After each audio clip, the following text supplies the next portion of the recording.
A very windy day today. Welcome back to the MVP family. This is the girl, Miss Bev, with another video. First of all, let me say thanks for all the support. Thanks for all of the new people who came in. Thanks for sending my video. My God, it just took off like wildfire. Thanks for all the comments. Thank you so much for all of your contributions to the conversation. Thanks to all of you from experience who had just, you just shared how you felt. And thanks to all of you who kept it positive and realistic. And today, guess what I'm going to talk about, guys? I bet you never guess. Today, Miss Bev is going to talk about... You want to know what it's going to be about? Today, I'm going to talk about how sex has been misused over the ages. Yep, Miss Bev said it. Because so many things are going on. So many things are going on that we're overlooking, and we're not getting to the meat of the problems. We all sit back and we're blaming and we're saying this and we're saying that, but we're not getting to the meat of the problem. What is the problem? A lot of the situations that are going on, 7 boys raping 1 girl, woman come home and found her groove, come to Jamaica and found her groove back, yeah? Just like Stella Stella come to Jamaica and come get her groove back. But some of them come and they didn't get to leave like Stella did. Some of these cougars who think that, oh, the younger the better, them backbone good. And they just misconstrue the whole thing in life. And we put ourselves in these kind of situation because we're not focusing on what makes sense. So let's go back and look at when God created man and when Eve went in the garden and whatever took place in the garden. Different people, if you sit in a rum bar, they have their own take on it. If you sit in the church, they have their own take on it. If you sit wherever, different people have different talks about what happened in the Garden of Eden. Why is it that God had to put that bad thing on women so that in pain we will travail to have children? That's the harshest pain ever. But that's what we got because Eve did something that she shouldn't have done. So when she messed up in the Garden of Eden, right? Sex became understood from a biological point. What God said, the standpoint that it was for what? Reproduction. It was from a standpoint of go do it in order to reproduce. And you women who started this thing, you will have to deal with that pain, that excruciating pain, that pain that, gotta deal with it in order to have these children. So throughout history, right? When we started, that's what it was for. Beautiful, we bring forth our children, beautiful children. We love them, we cherish them, we build them, and the cycle continues. But then the role changed, right?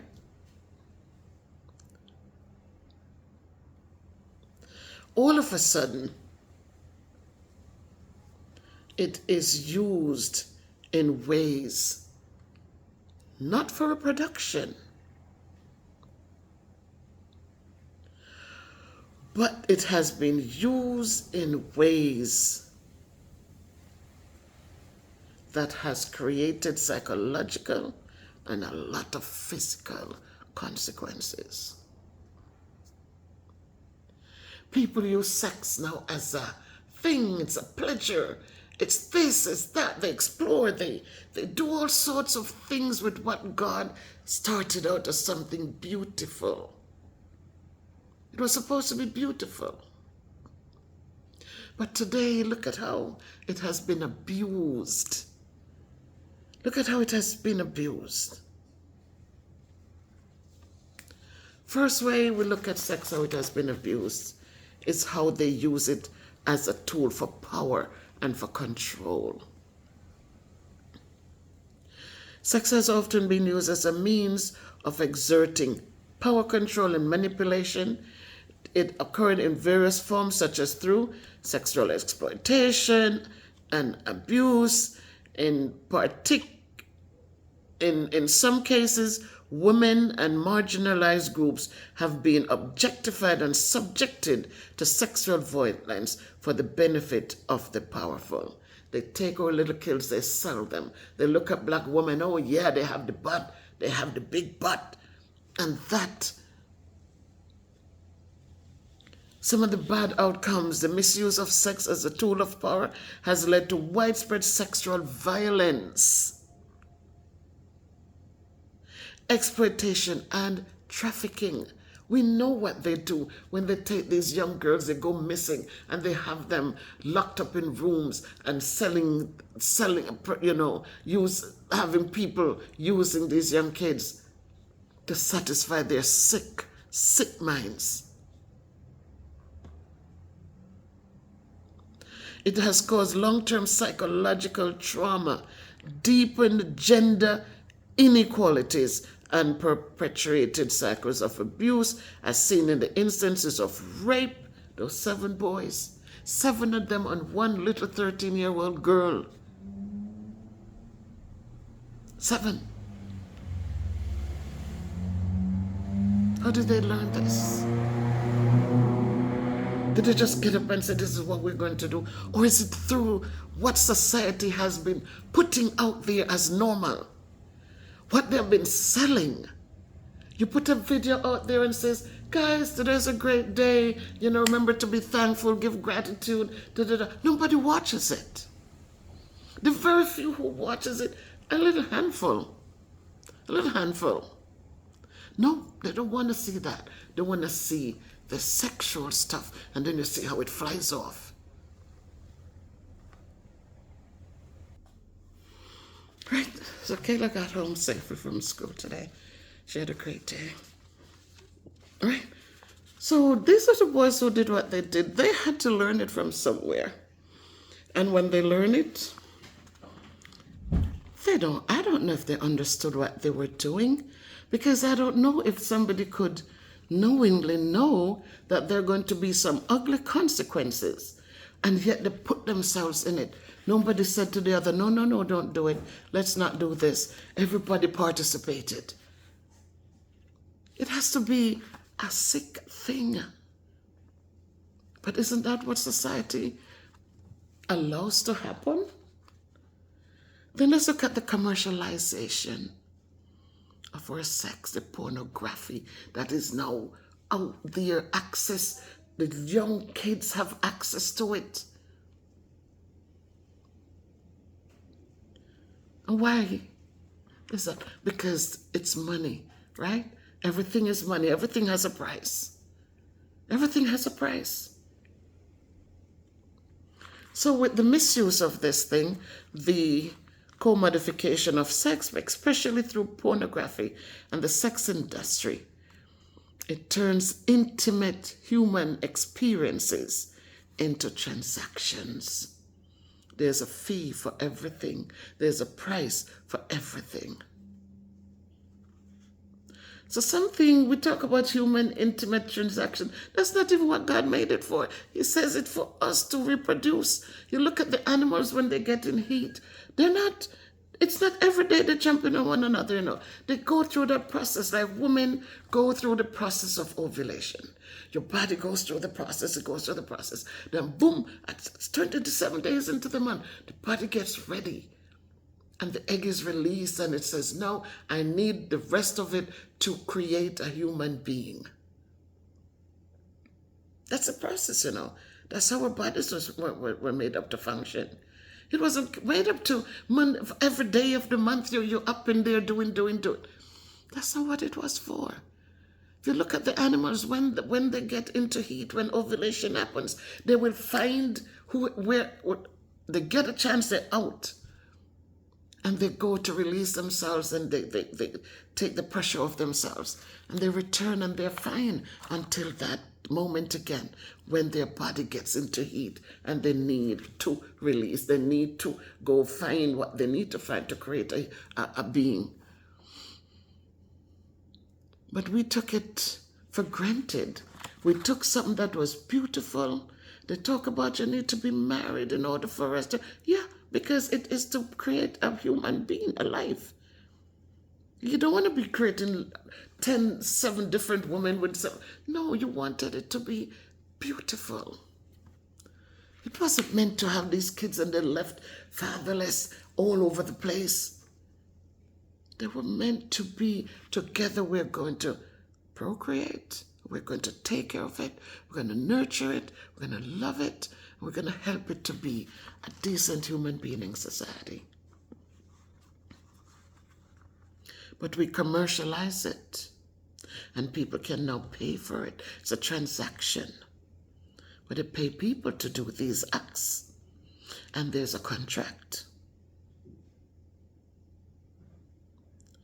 And they're saying it's a form of personal choice, but the broader commercialized nature of the industry can often lead to the exploitation of vulnerable individuals, especially women and children, because there's money to be made. I don't think. And what are some of the ugly outcomes? The demand for this pornography has been linked to unrealistic sexual expectations. People are paid to do all sorts of acts, to use their mouth, to use all part of their bodies to do these unnecessary things.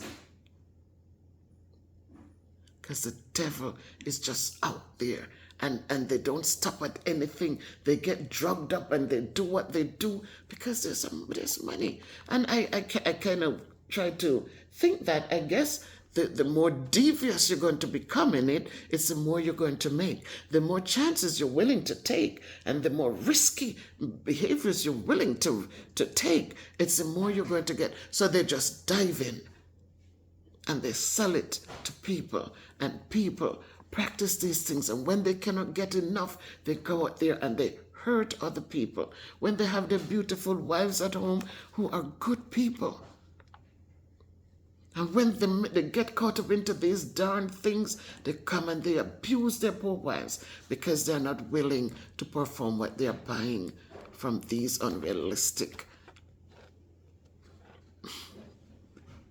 business. So, again, when wives push back, then they get beat up. They get raped, right? Sex work, particularly when it is forced or done under duress. This can lead to the exploitation, abuse. You have some people, if the people are not fighting back, they don't feel good. They can't just have a normal relationship because they're watching these things, and so in their minds and in their heads, they want that. They want that in their intimate setting in their homes. They want that. But what satisfaction? You have to be a sick, crazy human being to want these kinds of things and to be satisfied with it, to find self-gratification from it, to beat up somebody, to force them into things. Can you imagine somebody crying and telling stop? How many times people have been raped and they say, I told them to stop, and they never stop. But sex was not meant to be that. It was supposed to be a beautiful thing where you human beings are organic. So these things that they sell out there, and when they're not getting it at home, they end up out on the street corners and they buy it out there. And then they bring home the germs to their good wives, to their good families. Because there are women out there going out there and doing it too. And so these things lead to the exploitation, the abuse and trafficking of vulnerable individuals. Kids who are desperate, they're young, they need work, but they can't find work. And so somebody come and offer, oh, you have a job for you, and they pick up these young little 14-year-olds, these young little things. And you have people in big places that will pay money. You'll pay money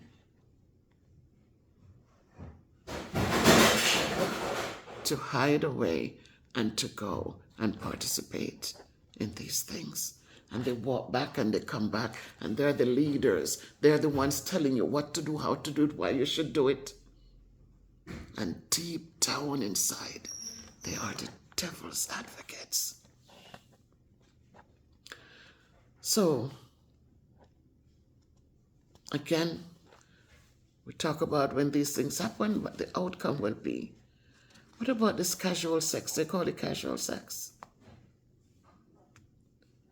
So, casual sex, I don't have to be committed to you. I don't have to marry to you. We can just do it when we want to. I have my beautiful wife at home. I have my beautiful husband at home. But no, I want more. So we can just do it without any commitment. Something that was made to be beautiful, again, become something casual. And how is it misused? With this casual sex, you have so many bastard children, so many children who don't even know who their parents are. Because this casual thing, you have women who would go out there, you watch sometimes paternity court, you watch these things, and you see them coming in, don't even know who the father is. And they say, oh, I know it's you, you're the only one who was with, and boom, the paternity says, nope, it's not the father. And then they might bring in another one. Nope, not the father. Because you took your little body and you went out there and ravished it with all sorts of different people. And now you don't even know whose sperm created the child you bear. So casual sex can lead to issues like emotional disconnection. You don't care who is doing what or what they're doing. They don't care. You have no emotions because you're not in love with them. You're drunk, so you just do it. You're high on something, so you just do it. And you get up tomorrow, you don't even realize that this happened. So there, when you have those feelings of emptiness, which I said come from the drugs, the emptiness, the degradation of intimacy. Maybe somebody raped you before. Somebody did something so bad to you that you're just devoid of it. You have no emotions for it. You don't care what they do to you, how they do it. You just don't care. There's no connection. Because somebody robbed you of something that was beautiful and wholesome. And then, because of this casual thing, they run with this one, they run with that one. And you get the STDs from this one and you send it to that one and you get it and you keep passing it around. And then you have the unintended pregnancies. No father. Don't know who the father is. And all of this can become hard when you find a person is good to you. You can't settle down. You cannot settle down because you're so disconnected. You so want it to be abused. You just so want to be taken advantage of that you cannot have a wholesome relationship with anyone. Then we look at the poor little children that they don't care. Babies, young children I just have to say, I beg, just as long as they leave you with your life, try to get your counseling. Try to build. Don't harp on it and lose your mind over it. Connect with God no matter what it is. Connect with God. Connect with Him. Because when the hopelessness comes, if you have that connection with God, He will take you through it. He gives you that sense of the light is on in the room. It gives you that sense of, of caring and belonging, so that you can take it through to another day. If you want some grapes, go ahead and get some grapes.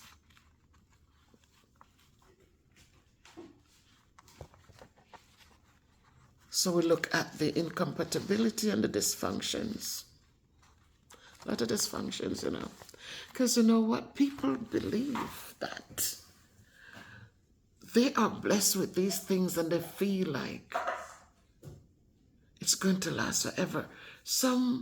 If we understand it and use it the way God intended for it to be used, a lot of the killings and a lot of the abuse and a lot of the things that go on around us would not happen, People would live happier because women would understand that, yes, at a certain age, I know my man, he's not, them called the tailpipe, he's not going to lift anymore. The helicopter, whatever they want to term it as. It's not going to live because it's only for a time.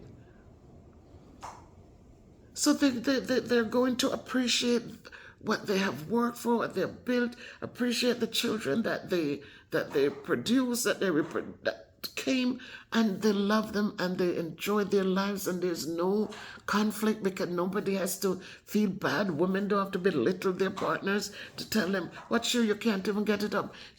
All of those things would not be. But because society has made it into a thing of ugliness, a vicious, ugly thing, then all of a sudden we have all of this. Men become embarrassed. They kill their wives because they feel they're cheating.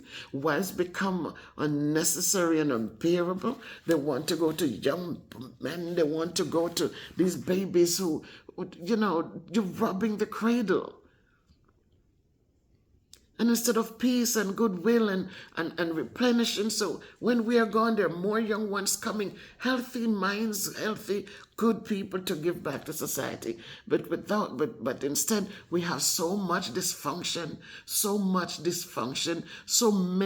so many mentally sick people out there. Some who are open with it and some who will not say a word. All these dysfunctions, men loving men, women loving women. How can reproduction take place in cases like these? Parents from birth, they're going to change children. Oh, I didn't want this, I want them to be that. And you have the chaos and the confusion and everybody trying to change God's plan. When God made two clear, different people, He made Adam and He gave Adam certain features. He didn't just make them together, mold up the clay and say, let me put a piece off of this and so maybe there was a mistake made. He made them as clear as they, separate with the different body parts to do what it needs to do. He didn't make a mistake. But man thinks that they're more powerful than God. And so they come in and they put in all this thing. Obama came in and he says, oh, you have a right to love who you want to love. Yes, love is beautiful. It's an action word. It's beautiful. But when we want to change God's plan and make it into something else, then I wonder what we're going to tell God. And we wonder why there's so much bloodshed and chaos and confusion. It's because man wants to act as if they're God. And when we start doing these things and we create situations, then we can't stop it because we're not God. So we mess things up, but we can't fix it. And so something that should have been beautiful and wholesome, it tells you don't be unequally yoked. And everybody thinks that, oh, it means that if they go to church, you must go to the same church or else you're unequally yoked. No, unequally yoked means a lot of things. When it comes to education, you can have a doctorate degree up here and expect that a person who barely finished high school will be able to relate to you, to have good communication with you. If you really love and appreciate them, yes, you'll make it happen. But you have to be genuine about it, because eventually it's going to be like you can't do it anymore. Oh, I can't explain it to him and her anymore. Oh, I can't do this anymore. And but them say,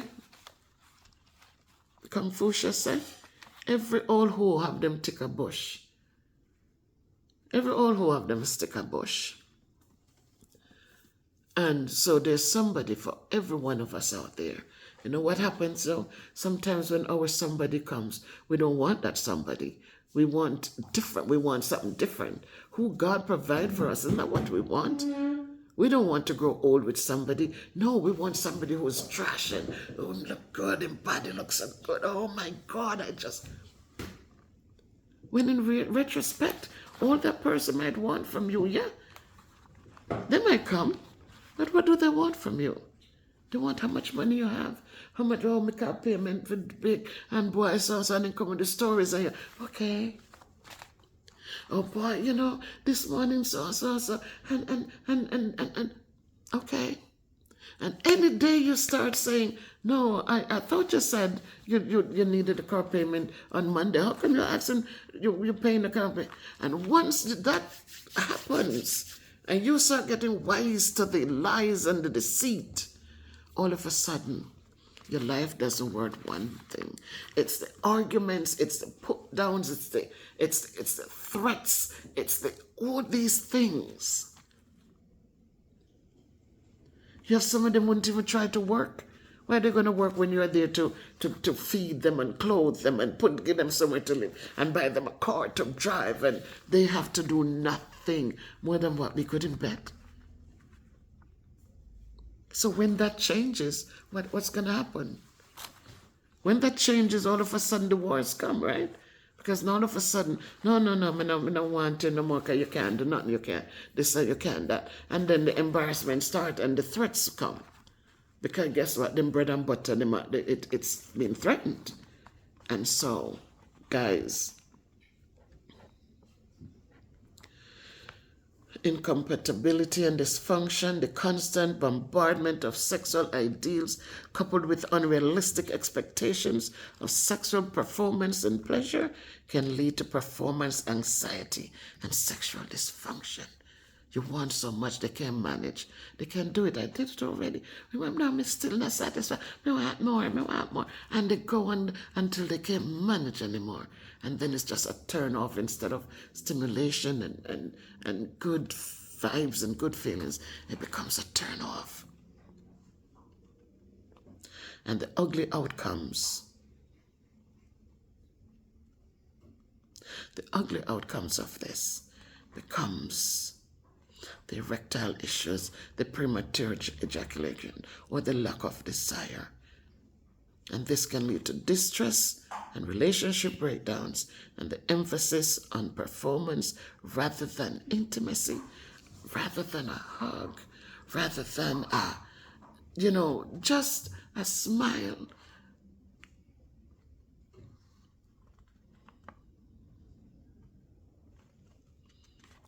May also prevent individuals from fully experiencing and enjoying healthy sexual relationships. Sex was not supposed to be a thing where every day you're going at it. That's not what it was meant to be, guys. And that's why many cannot enjoy it. If you do once a week and you build up the love and you build up the care, you build up the emotions and you build up the little touches, the little good things, the little love notes, the little things. When the next go round, you know how much is there to offer? You know how explosive that can be? But when you're, I'm tired, people go to work, they come home, hold them. And it becomes stressful. People don't want to be bothered. But when you put space between it and you have other things to do and you get your good rest instead of bothering, it's going to be better. when there are no, strings attached. Wash the dishes and for yourself. You should cut it out. Cut it out. It should not be so. And so, let's look at the media and the cultural norms. Cultural norms, what you see happening today? People just so quick for divorce. They don't work out nothing. They don't have no time to work it out.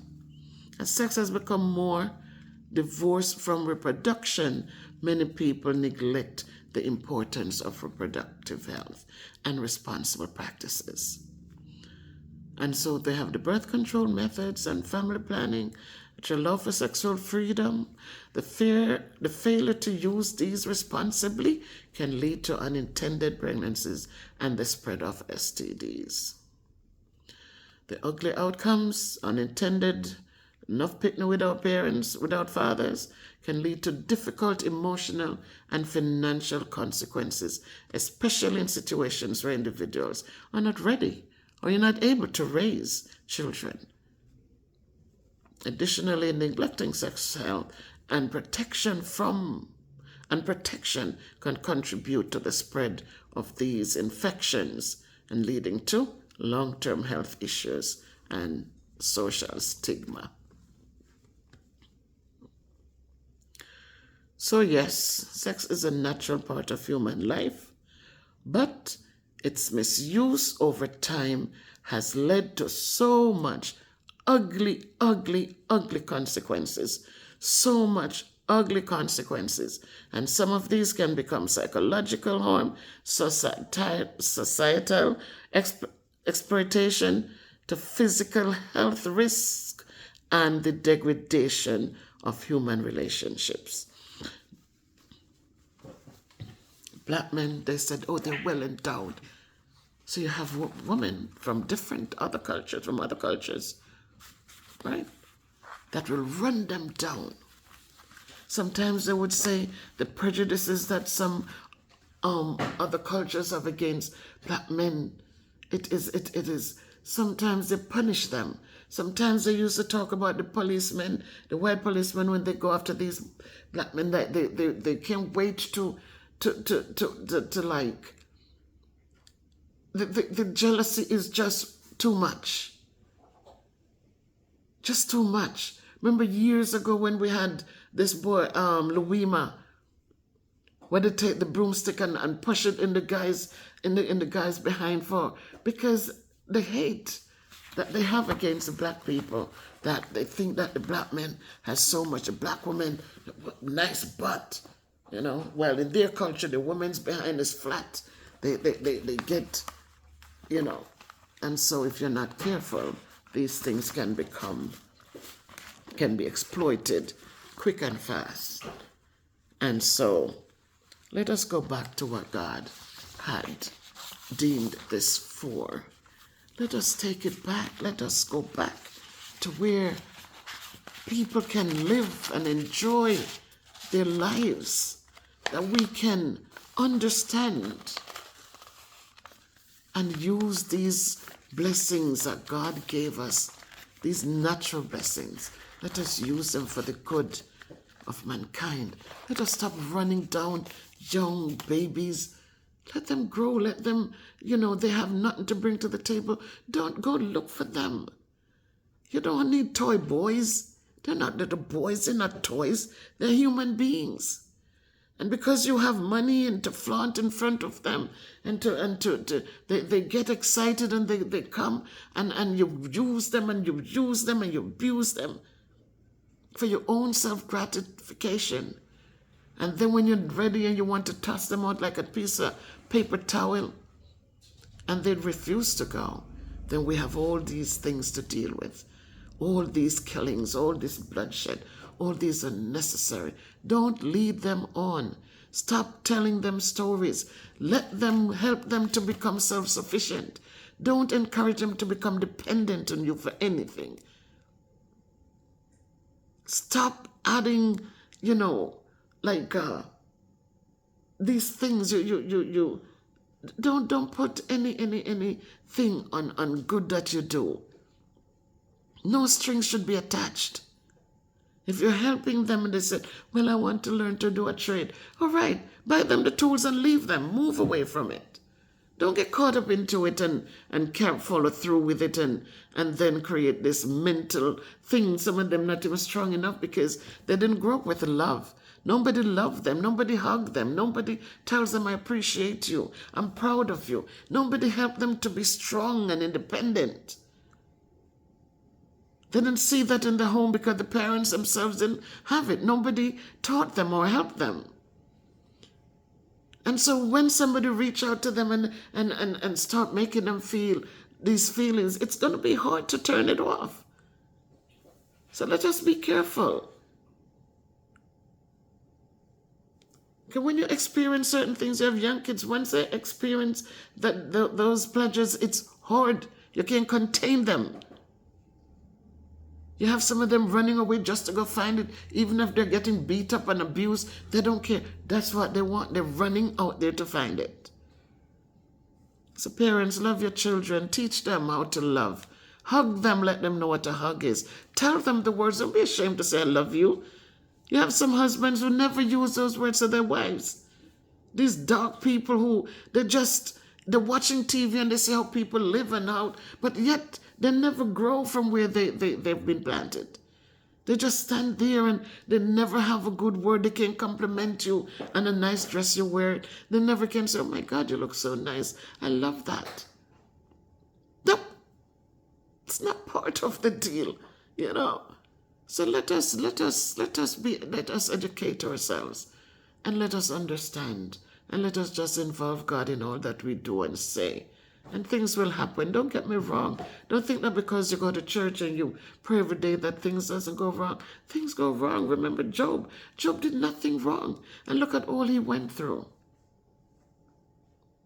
So let us remember and let us just do what we have to do to stay wholesome. Let us do what we have to do because there are things that God created for us to enjoy.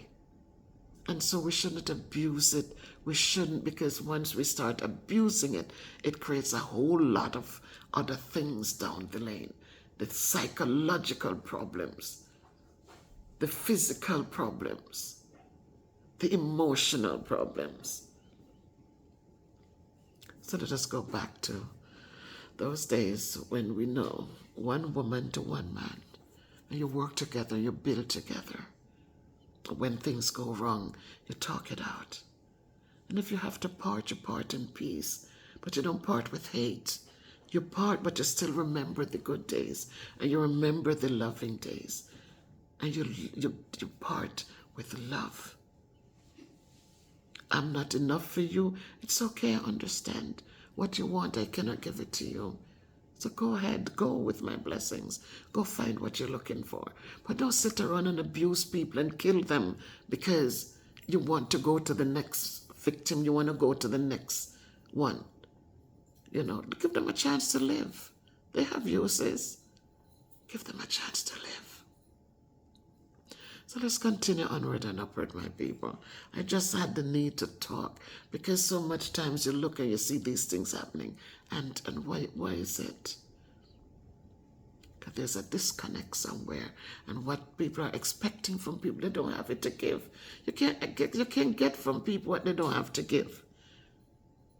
So let us remember that. We cannot give to anybody what we don't have to give. You cannot expect things from people that they don't have to give. Onward and upward always. All right? If you can be good, be careful, but walk good, do good.